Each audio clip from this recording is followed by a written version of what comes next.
Welcome to some very famous people you've never really heard of. Bite-sized biographies of the famous, the infamous, and the quirky in less than an hour.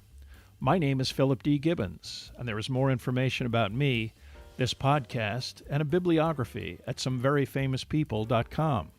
There are also photographs of many of the individuals and items mentioned in this podcast. At the conclusion of Part 2 of this presentation, there will be additional suggestions concerning further information about today's subject, Charles Van Doren, Herbert Stempel, and the American quiz show scandal of the 50s.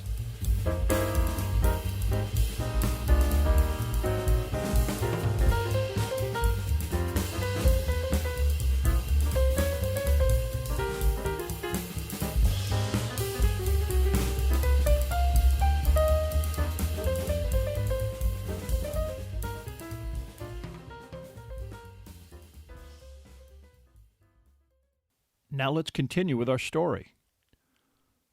Albert Friedman was eventually indicted for perjury based on his testimony to the grand jury that he never gave contestants questions in advance. Nevertheless, in January of 1959, Charles Van Doren testified before the Manhattan grand jury and also denied any impropriety or advanced discussion of questions. Among the information elicited was a review of questions that he was asked during his appearances, some of which he was now unable to answer. A failure he chalked up to an inability to remember subjects like dogs, which he crammed for and then forgot. For the moment, Van Doren continued his work at Columbia and on the Today Show, but this respite was brief. The grand jury continued to hear testimony, and Friedman, who was facing a perjury charge, and Enright reapproached Stone. Friedman agreed to appear again and essentially recant his earlier testimony and discuss specifics about game show contestants and how he helped rig appearances of most of the high-profile champions, including Charles Van Doren. His testimony was the last heard by the grand jury in May of 1959.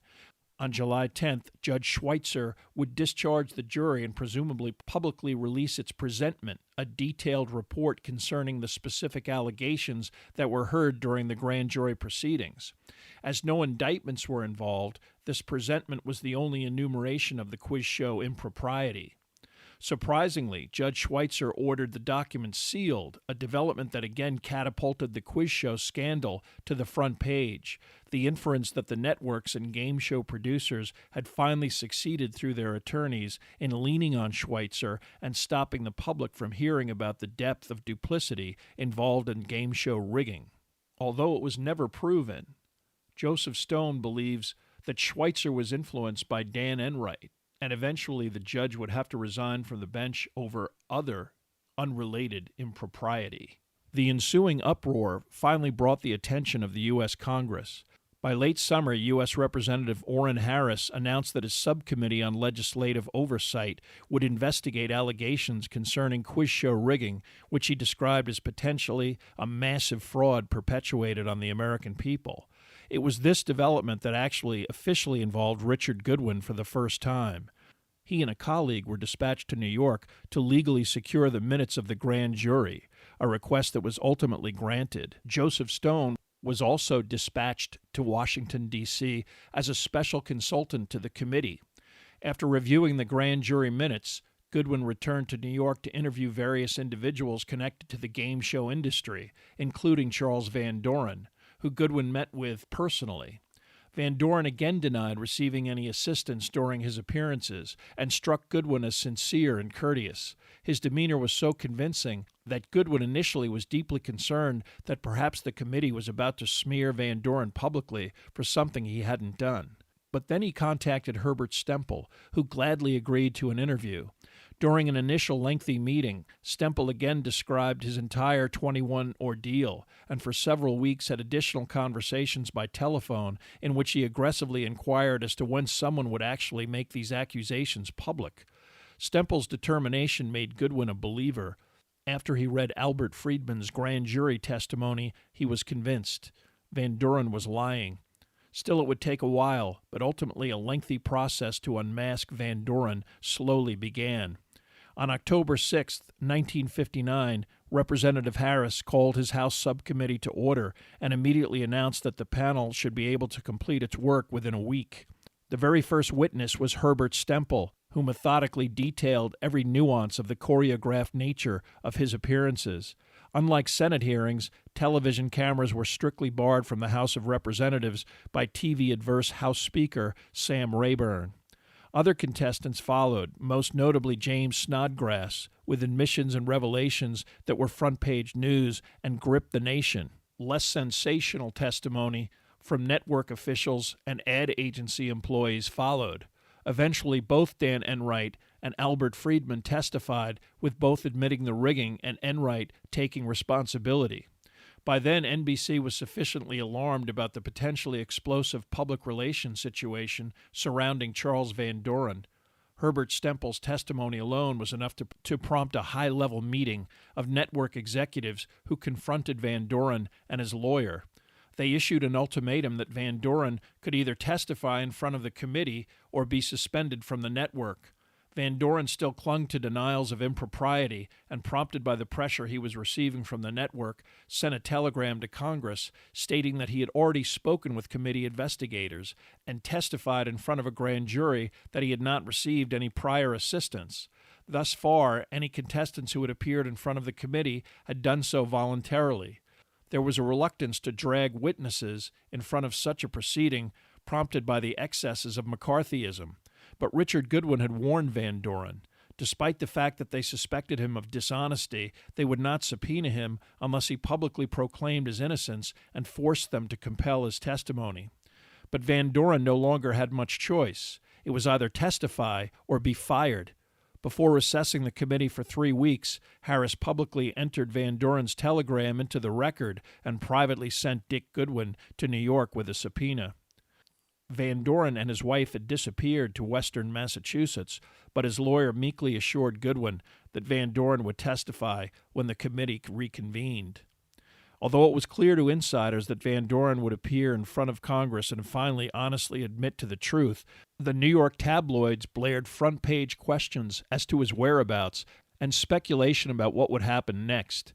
On October 23rd, the magnitude of national interest was underlined at a presidential news conference when President Eisenhower was asked to comment on the scandal and responded, quote, "Fixing TV shows was a terrible thing to do to the public," unquote.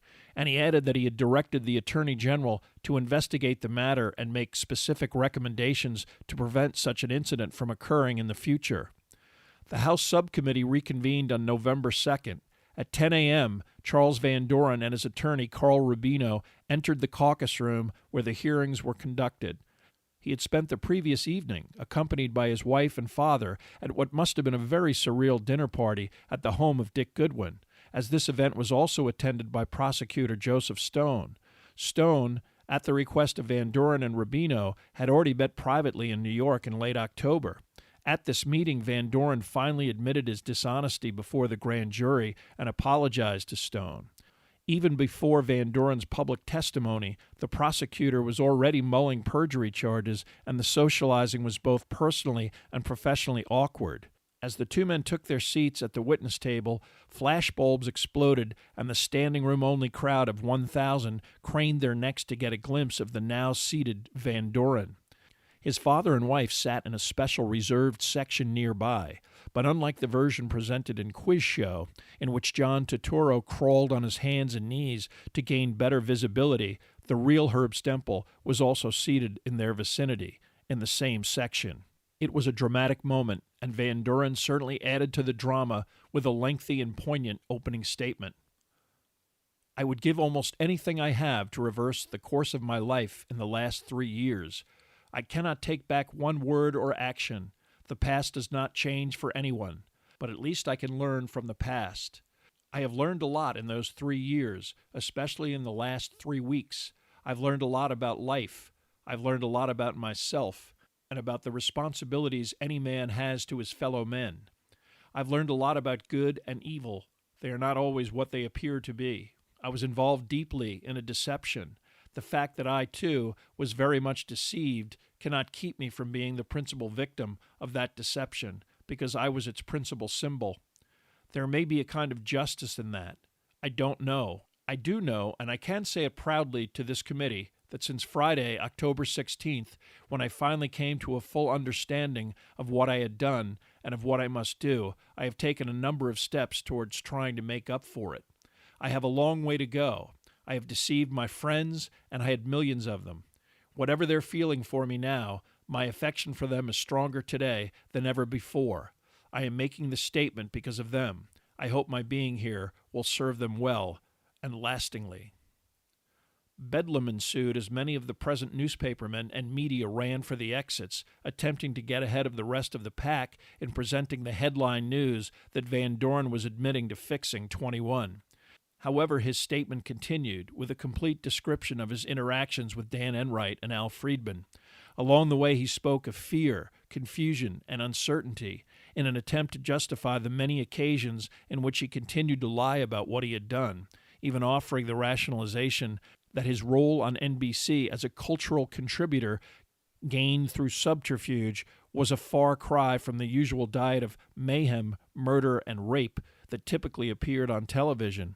He also testified that he did not wish to betray the teaching profession and the many teachers and school children who had sent him letters of praise, knowing that such an admission would be extremely disappointing and disaffecting. In the end, it was a realization that, in his own words, quote, that the truth is always the best way, a realization that actually was prompted by the network insisting that he testify or face dismissal. Van Doren's self-effacing and heart-tugging preamble contained such words as lost, naive, troubled, foolish, and horror-struck. Certainly within the chamber it was quite effective. Congressman Walter Rogers thanked him for his soul-searching confession and added that the American people are for forgiveness when a man comes in and tells the truth. Chairman Harris practically apologized for his subpoena and added that anyone, regardless of how it hurts, who comes to tell the whole truth in a matter so important to the American people and the public interest is to be highly complimented. Even in his worst moment of disgrace, Van Doren, after some cursory questions from the committee, was trailed out of the caucus room by a mob. An even bigger throng of camera crews waited outside as Herb Stempel watched from a distance, solitary and ignored. Unfortunately, Van Doren's employers at NBC were not as forgiving. When he arrived at his New York home, he was informed by reporters that the network intended to fire him. Columbia had already accepted his resignation. He would not return to the school's campus for 23 years, the day his son graduated. Public sentiment quickly transformed from adulation to unpopularity, embodied in Time magazine, now characterizing Van Doren and his testimony as riddled with pomposity, self-pity, and self-dramatization. The Atlanta Journal added that the affair was the result of the frantic urge to make a fast buck, a kind of disease that's eating away at the moral tone of our nation. Richard Goodwin quickly resigned from his subcommittee position and went to work for the Kennedy presidential campaign. He would spend 2 decades in public service, working closely with Presidents Kennedy, Johnson, and Senator Robert F. Kennedy. Although public attention to the quiz show scandal diminished after Van Doren's testimony, the legal machinery continued to grind. Eventually, 19 individuals, including Charles Van Doren, were indicted and pled guilty to misdemeanor charges of second-degree perjury. Although Joseph Stone wished to continue the investigation of attorneys who advised their clients to cover up the scandal, he was advised by Frank Hogan to wrap up the investigation. As to Dan Enright, Jack Barry, and Al Friedman, and the specific fixing of the programs, no laws were actually broken, so they were never prosecuted.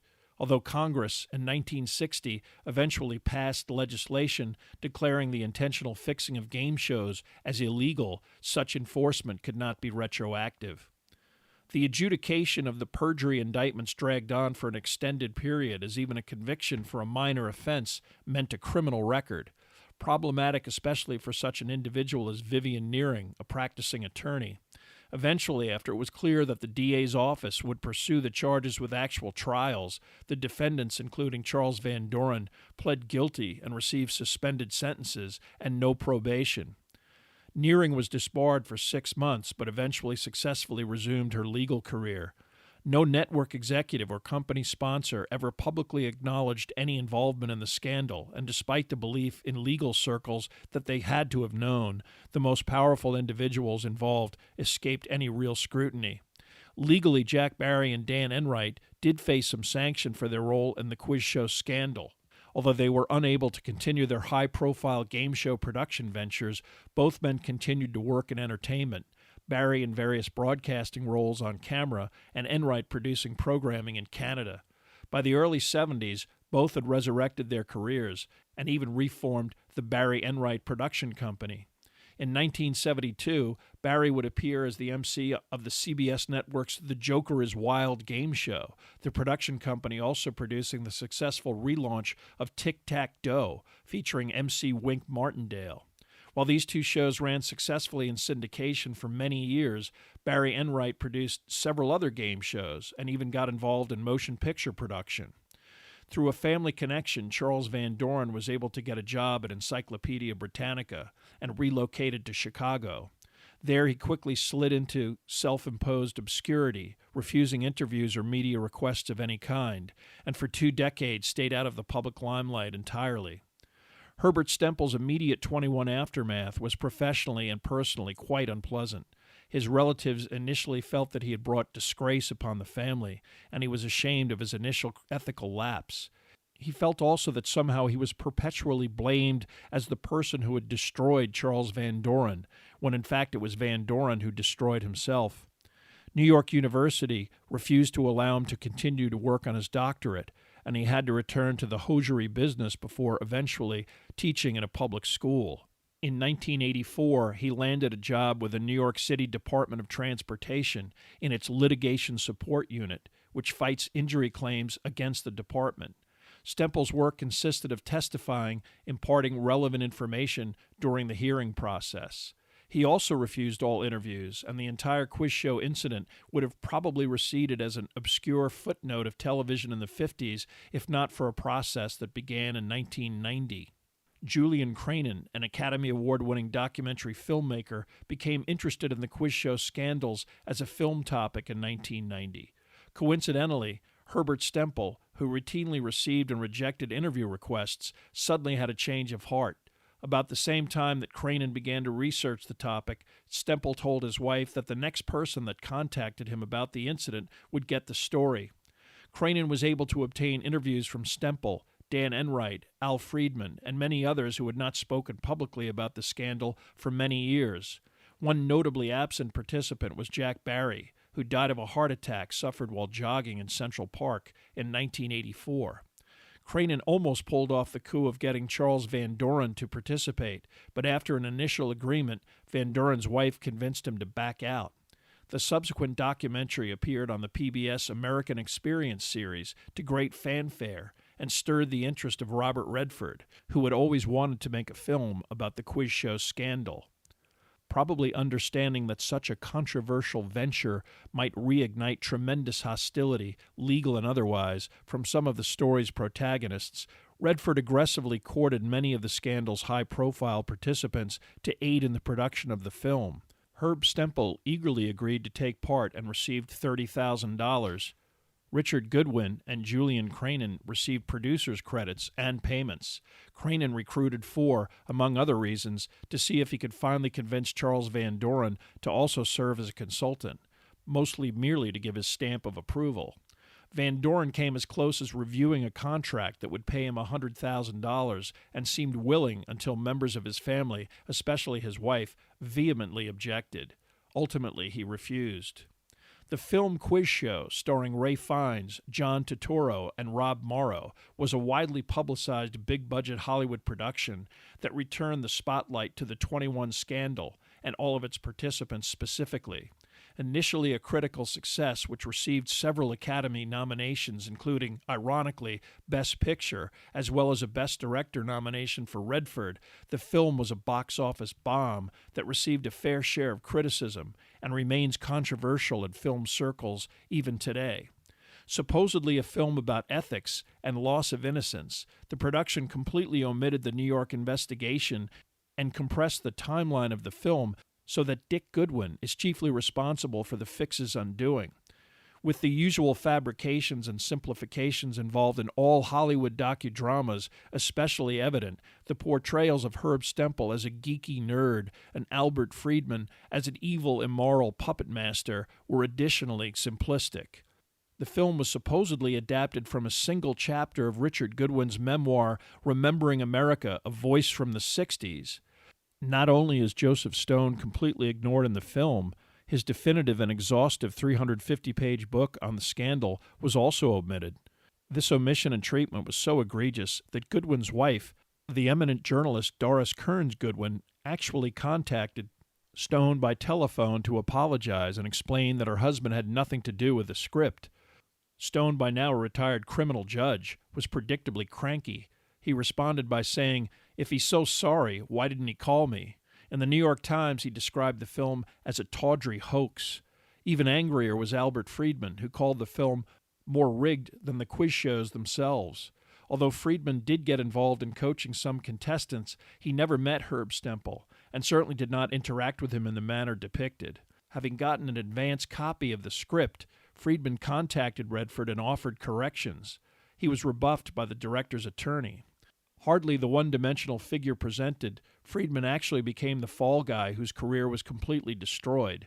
Moving to London, he became involved with Bob Guccione's General Media, launching Forum magazine, and helping to operate a firm which published such titles as Omni, Compute, Longevity, Four Wheeler, and Penthouse.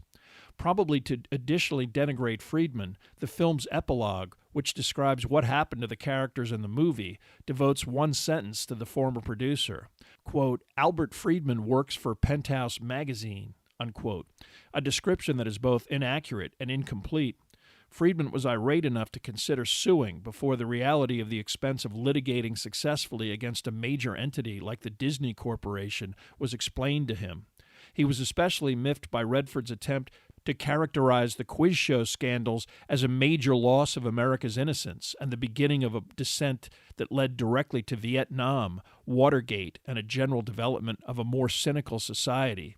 Whenever interviewed, Friedman would note sardonically that he did not know he wielded such power and was somehow responsible for the excesses of the Johnson and Nixon administrations.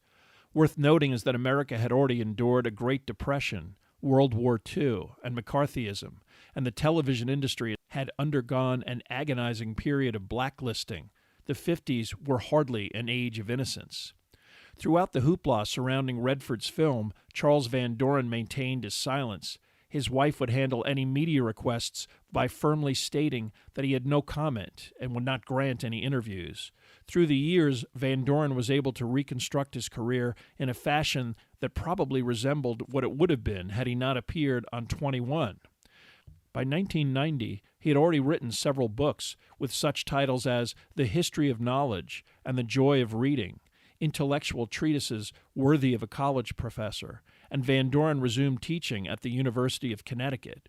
He occupied the family home in Cornwall, traveled extensively, and settled into leisurely retirement. Then in 2008, like Herbert Stempel, Charles Van Doren seems to have had a change of heart. He penned a lengthy article for the July 28, 2008 issue of The New Yorker entitled All the Answers. Here he fully described his enlistment and coaching by Albert Friedman, the dizzying experience of becoming a nationwide celebrity, and his description of the only oblique conversation he ever had with his father about his 21 performance. He emphasized that unlike the film depiction by Paul Scofield, his father never discussed the incident with him, either before or after the revelations in front of Congress. He also described the trauma of the investigation and the process that led to his congressional testimony, his ensuing career, and the attempts by producers to get him involved in related film projects. The article contains a strange combination of emotions that never fails to mention whatever humiliations Van Doren suffered along the way and seems to be an attempt to settle scores with especially Joseph Stone. Van Doren glosses over his many occasions of public and private dishonesty and omits one action that today has been expunged from the historical record. Immediately following his defeat on 21, Van Doren signed a brief contract to work for Barry Enright Productions. He quickly asked out of this position when NBC came calling, but in his brief tenure he did arrange for his brother John Van Doren to appear on the Barry Enright summer replacement game show High Low. John Van Doren won thousands of dollars, exhibiting a similarly astonishing breadth of knowledge. Unfortunately, this, too, was a completely choreographed fraud, and part of Charles Van Doren's lengthy negotiation with Congress and the New York DA's office over his ultimately truthful testimony and plea bargain contained assurances that his brother be left alone. This affair certainly indicates that Charles Van Doren was not a normally honorable man who had a momentary lapse of reason, but something else entirely. The New Yorker article was Van Doren's only public statement concerning the quiz show scandal. He died on April 9, 2019 in Connecticut, near his home of Cornwall, aged 93. Most of all of the other participants in the Great American Quiz Show scandal have also passed away, with one prominent exception. Still living in Forest Hills, Queens, New York, Herb Stempel resides in an apartment not far from where he lived in 1959, his phone number publicly accessible. In his 90s, long retired from the Department of Transportation, Stempel says he always knows when the film Quiz Show has appeared on television. Invariably, frequently in the middle of the night, his phone will ring and the caller will ask, "What film won the award for Best Picture of 1955? Stempel always answers Marty, wishes the caller a good evening, and hangs up the telephone.